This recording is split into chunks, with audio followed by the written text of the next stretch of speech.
I knew he was watching me before he said a word. Tony has this way of filling a room even when he's completely still, like the air shifts around him, like something is about to happen, and somehow it always involves me. I didn't turn around right away. I should have, but I didn't, because the second I looked at him, this night was going to change. "Pep," he says softly, not loud, not dramatic, just my name, like it means something. It always does when he says it like that.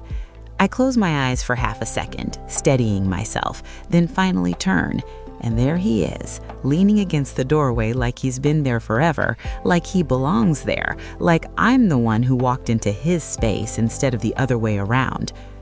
"Are you planning on ignoring me all night?" he adds, tilting his head slightly. "Or is this part of a larger strategy to drive me completely insane?" I exhale a quiet laugh.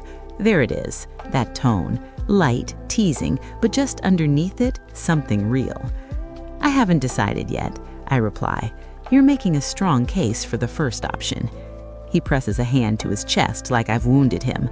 Ouch, right out of the gate. No warm-up, no gentle re-entry into my life? "You'll survive."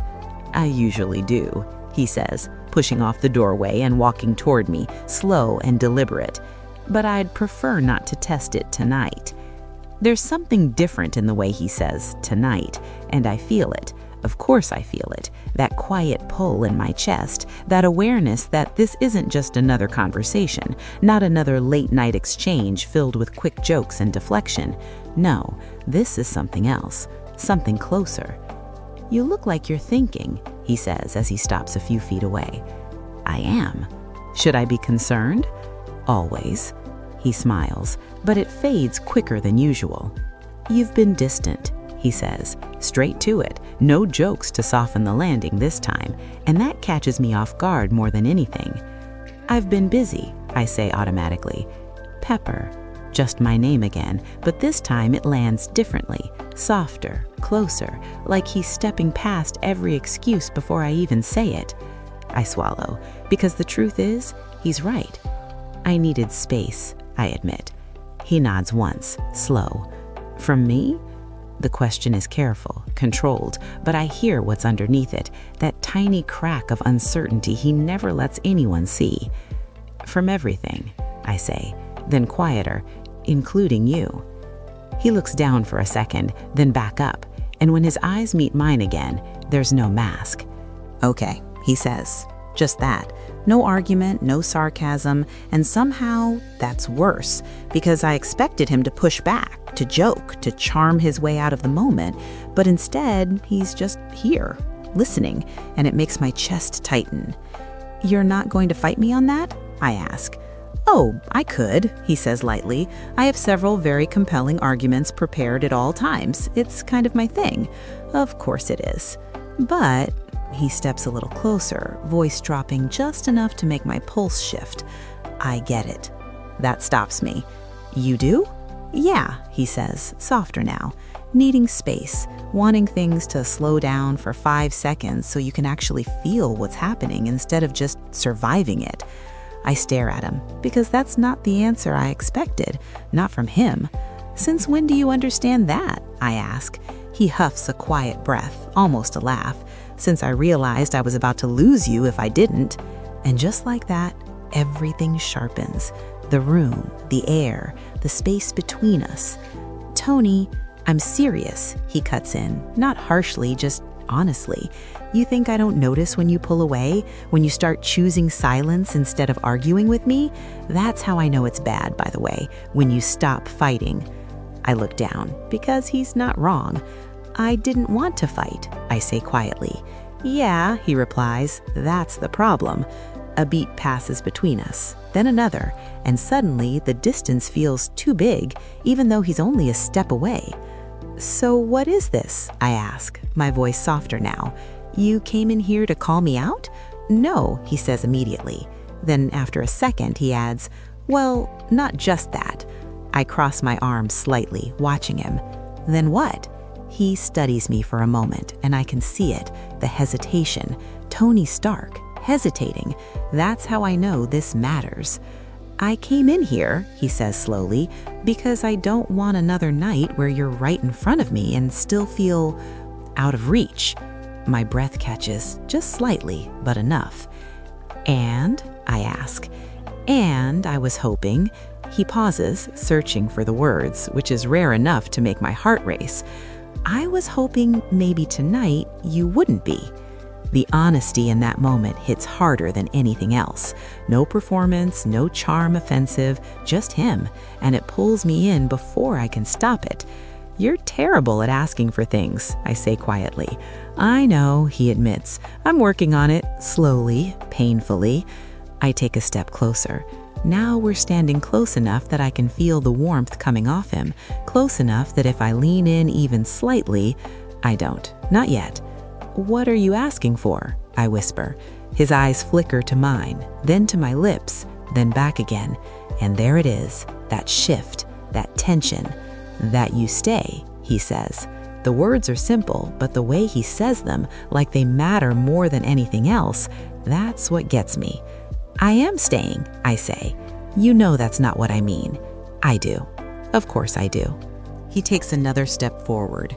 Now there's no space left between us. I can feel his breath, the steady rise and fall of his chest.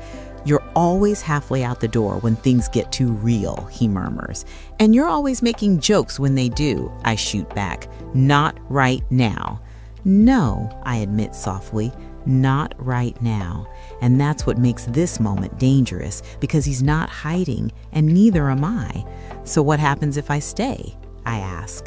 His hand lifts slightly, like he's about to reach for me, then hesitates.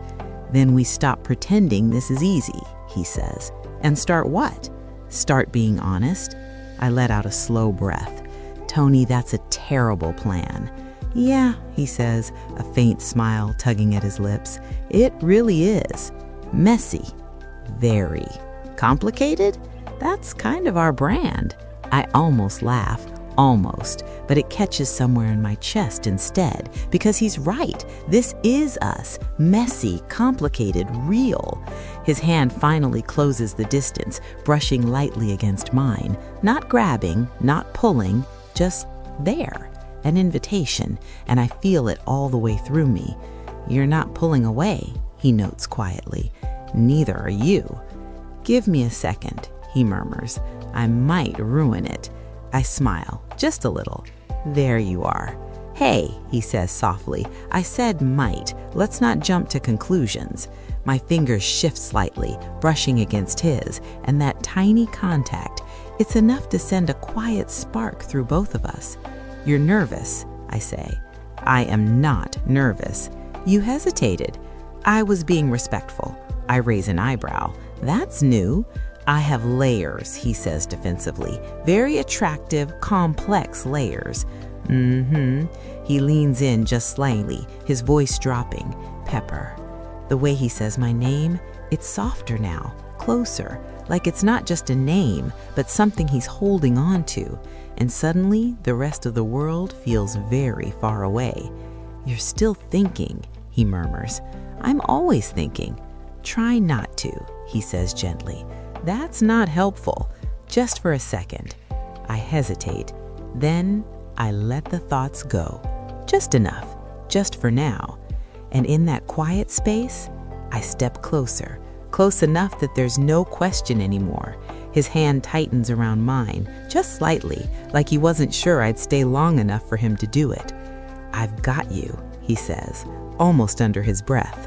And something about that, it settles something in me I didn't even realize was restless. You better, I whisper. Always do. His other hand lifts, slower this time, more certain. It brushes against my arm, then rests lightly at my side. Careful, like he's giving me time to stop him. I don't. Instead, I tilt my head just slightly, my voice barely above a whisper. Tony? Yeah? Don't make a joke. A pause. Then softly, I won't. And for once, he means it. The space between us disappears in a way that feels inevitable. Not rushed, not forced, just right. Like every moment before this was leading here.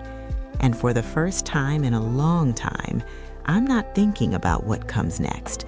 I'm not planning. I'm not managing. I'm just here with him, and he's here with me. No armor, no distance, just Tony, just us. And when I finally let myself lean into him, really lean, he doesn't hesitate anymore. He meets me there, like he's been waiting for it, like he's been waiting for me. And maybe I have been too.